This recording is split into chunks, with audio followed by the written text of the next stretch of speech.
제가 우리 지역 발전을 위해서 꼭 필요하다고 생각하는 일은 이런 겁니다. 보통 우리가 대도시 옆에 있는 도시들은 그 대도시 덕에 좀 혜택을 본다, 좀 발전한다, 이렇게 생각들을 합니다. 서울 인근에 있는 이제 위성 도시들이 다 발전을 했던 거죠.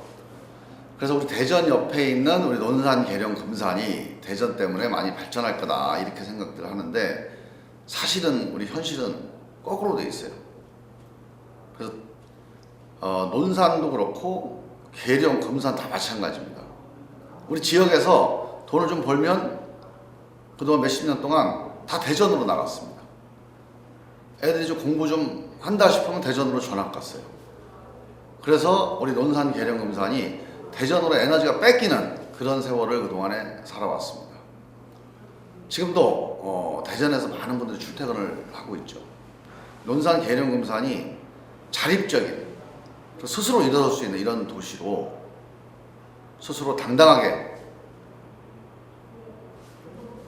활력 있는 도시로 좀 서야 됩니다. 이게 이제 우리 논산, 계룡, 금산의 가장 큰 숙제라고 생각이 들고요. 대전과 상생, 그리고 대전을 활용한 어떤 발전 전략이 우리 논산, 계룡, 금산에서 꼭 필요한 방향이다, 이렇게 생각을 합니다. 이제 그 여러 가지가 있는데 일단 당장 시급한 것들을 보면 논산 같은 경우에는 일단 KTX 훈련소역이 다른 무엇보다 제일 중요합니다. 앞으로 대한민국 도시는 KTX가 쓰는 도시와 KTX가 서지 않는 도시로 나뉩니다. 논산에 120만 명의, 연간 120만 명의 연예객들이 훈련소를 찾아옵니다. 그런데 KTX가 없어서 정말 서울 강남의 러시아와 같은 그런 교통체증이 연애 때마다 벌어집니다. 이거는 우리 논산시만의 문제가 아니고 대한민국 교통정책, 국방정책의 허점입니다. 반드시 KTX 역사를 유치를 해야 됩니다. 이게 가장 큰 과제고요. 제가 이번에 국회의원 당선되면 다른 무엇보다도 이 KTX 논산역 유치를 반드시 이루어내겠습니다. 계룡에서 중요한 것은 일자리라고 볼 수 있습니다. 계룡이 정말 우리 전국에서 가장 살기 좋은 도시입니다. 그런데 일자리가 없어요. 너무 경제가 너무 약합니다. 그래서 경제를 살리고, 지역 경제를 살리고 일자리를 만들어낼 수 있는 그런 산업이 필요합니다. 특히 계룡대는 국방도시잖아요. 그래서 논산과 계룡에 걸친 국방산업단지를, 국가산업단지를 유치해서 지역 경제를 한번 제대로 일으켜보는 게 가장 큰 숙제다, 이렇게 생각을 하고요. 그러면 우리가 지금 숙제로 남아있는 대실지구 개발도 같이 이어서 자연스럽게 이루어질 수 있다, 이렇게 생각을 합니다. 금산은 다 공감하는 게 인삼이 살아야 금산이 삽니다. 그러니까 인삼 산업을 다시 한번 침체된 인삼 산업을 다시 일으키는 게 금산에서는 가장 큰 숙제입니다. 금산이 인삼 특구가 돼야 됩니다. 그래서 금산에서 거래되는 인삼 거래가 좀 더 활성화돼야 되고, 금산에서 인삼을 거래하는 분들에 대한 세율이 낮아져야 됩니다. 그래서 금산의 인삼 경기가 살아야 금산이 살 수가 있습니다. 금산의 인삼 특구를 지정하는 것, 이게 중요한 제 공약이고요. 그리고 금산에 인삼 약초 마케팅 공사를 꼭 만들어야 된다. 중요한 게 이게 인삼 약초를 어떻게 이제 내다 팔 거냐, 이게 중요하거든요. 우리 국내에서도 중요하고 해외 진출에도 되게 중요합니다. 그동안에 우리가 도나 군 차원에서 이 유통, 마케팅 대책을 세우고 지원을 해왔는데 그 수준 가지고는 약하다. 그래서 국가 차원에서 인삼 약초 마케팅 공사를 세워서 해외 진출을 좀 보다 좀 적극적으로, 본격적으로 할 수 있는 그런 시스템을 갖춰야 된다, 이렇게 생각을 하고 꼭 유치를 하도록 그렇게 하겠습니다. 제가 가지고 있는 강점이라고 하면 일을 잘할 수 있는 그런 준비가 되어 있다. 특히 삼박자를 갖추고 있다. 그 점을 말씀드리고 싶습니다. 제가 나이 40에 만 40세에 청와대 대변인을 했습니다. 그래서 5년 동안 우리 대통령을 모시고 국정 경험을 했습니다. 5년 내내 대통령이 참석하는 모든 중요한 회의, 뭐 경제, 민생, 사회복지, 그 다음에 안보, 외교 대부분의 회의에 배석을 하면서 대통령의 국정 운영을 보좌했습니다. 그래서 우리 국정이 어떻게 흘러가고 대한민국의 중요한 결정이 어떻게 이루어지는지 같이 참여했고 경험했습니다. 이런 중앙정부의 국정 경험, 그리고 안희정 지사와 함께 충남 민선 5기 출범시켰습니다. 제가 정부 부지사로 도지사를 도와서 우리 민선 5기의 청사진을 그렸습니다. 그래서 우리 지방은 또 어떤 문제가 있고 어떤 어려움이 있는지, 그리고 우리 논산 계룡금사는 지금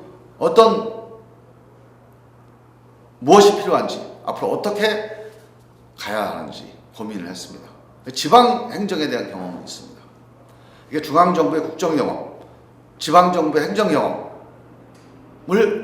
갖추고 있고, 사실 제가 중요하다고 생각하는 것은 현장 경험입니다.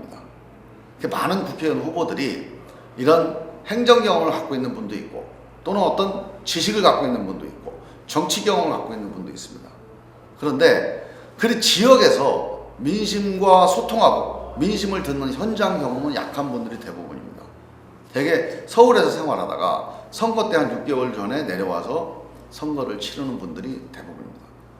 우리 논산 계룡금산도 지난 한 20, 30년 동안 국회의원에 당선됐거나 아니면 국회의원에 출마했던 유력 후보들이 대부분이 당선되면 다시 서울로 가고, 떨어져도 서울로 가고. 제가 우연히 쭉 자료를 보니까 우리 지역에서 유력 후보 중에 국회의원 선거 낙선하거나 당선하고 우리 지역에서 이렇게 살았던 분은 없었어요. 지난 선거에서 제가 낙선하고 우리 지역에서 살았습니다. 제가 유일한 케이스예요. 저는 이걸 보고 깜짝 놀랐습니다. 국정 경험도 중요하고, 지방행정 경험도 중요하고, 학력도 중요하고, 정치 경험도 중요합니다. 그러나 중요한 것은 우리 현장의 서민들과 함께 소통하고 심부름하고 그분들의 말에 귀 기울이는 그런 현장 경험, 함께 소통하는 그런 자세, 그런 정치, 이게 가장 중요하다고 생각을 합니다. 그래서 저는 중앙정부, 지방정부, 그리고 우리 현장에서의 경험, 이 세 가지 삼박자를 고루 갖추고 있는 그런 심부름꾼이다, 그런 국회의원 후보다, 이 점을 가장 강조해서 말씀드리고 싶습니다. 제가 선거에 뛰어들면서 많은 분들이 경제를 살려달라, 민생을 살려야 된다, 이런 말씀을 많이 하십니다. 우리나라 모든 정치인들이 대통령이든 국회의원이든 선거에 나올 때 모든 사람들이 한결같이 민생을 살리겠다, 이렇게 약속을 합니다. 그리고 그걸 가장 강조해서 선거운동을 합니다. 근데 그런 선거를 우리가 여러 번 치렀습니다. 그런데 민생이 과연 나아졌냐?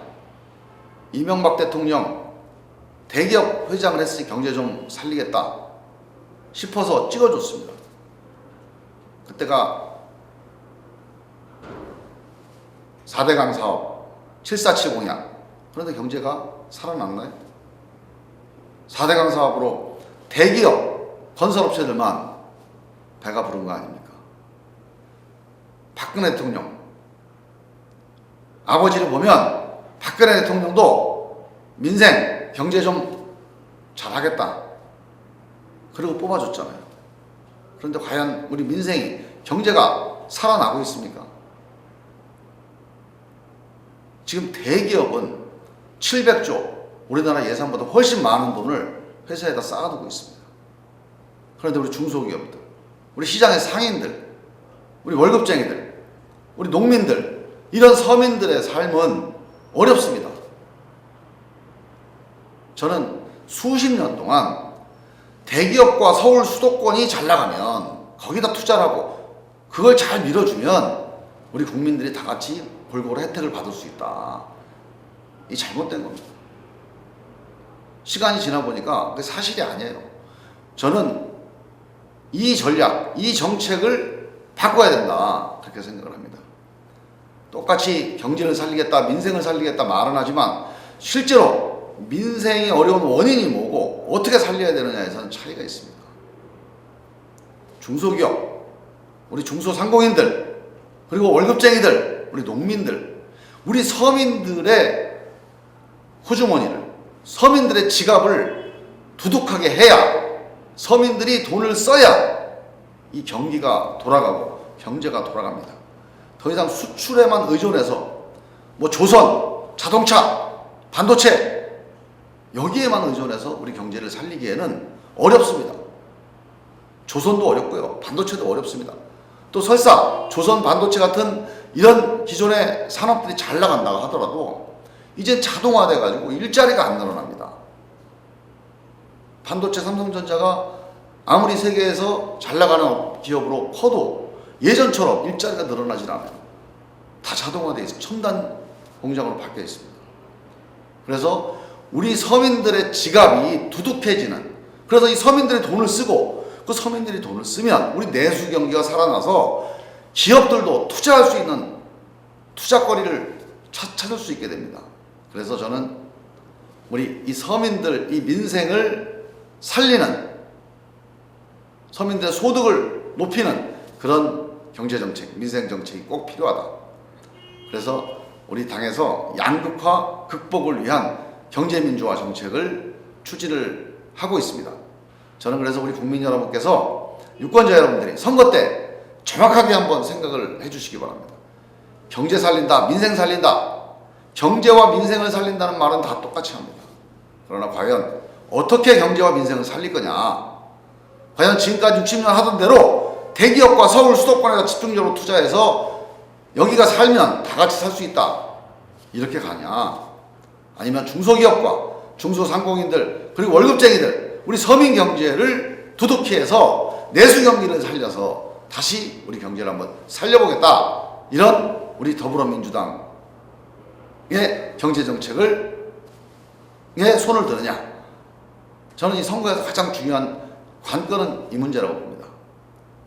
우리 경제민주화를 통해 서민 경제를 살리는 우리 더불어민주당의 정책, 그리고 그런 후보의 정책에 대해서 손을 들어주십시오. 그래서 다시 한번 우리 경제를 살려봅시다. 우리 민생을 제대로 한번 살려봐야 됩니다. 예.